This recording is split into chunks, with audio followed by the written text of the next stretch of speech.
સુરત ઉધના વિસ્તારમાં મહાવીર માર્કેટના પાર્કિંગમાં ગાડી પાર્ક કરવાના ઝઘડામાં 43 વર્ષીય યુવકની હત્યાના ગુનામાં પોલીસે આરોપીને ઝડપી પાડ્યો છે। ડિંડોલી મધુવન સર્કલ પાસે રહેતા 43 વર્ષીય સુભાષ દાલચંદ ખટીક સહારા દરવાજા પાસે સસ્તા અનાજની દુકાન ધરાવે છે।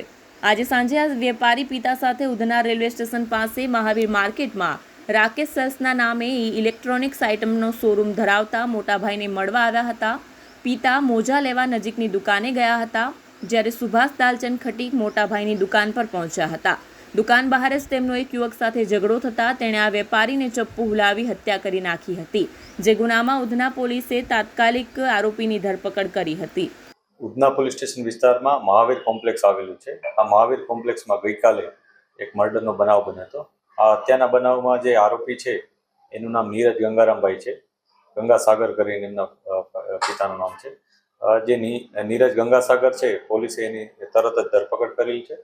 એ જે નીરજ ગંગાસાગરને જે વિક્ટીમ છે સુભાષભાઈ ખટીક, એની સાથે કોઈ વ્હીકલ પાર્કિંગ બાબતે બોલાચાલી થઈ હતી।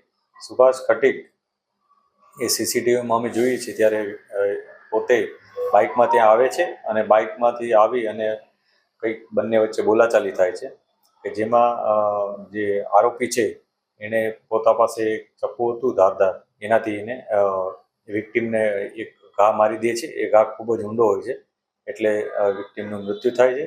આ બાબતને લઈ પોલીસે ગુનો નોંધી અને તરત જ કાર્યવાહી કરી હતી।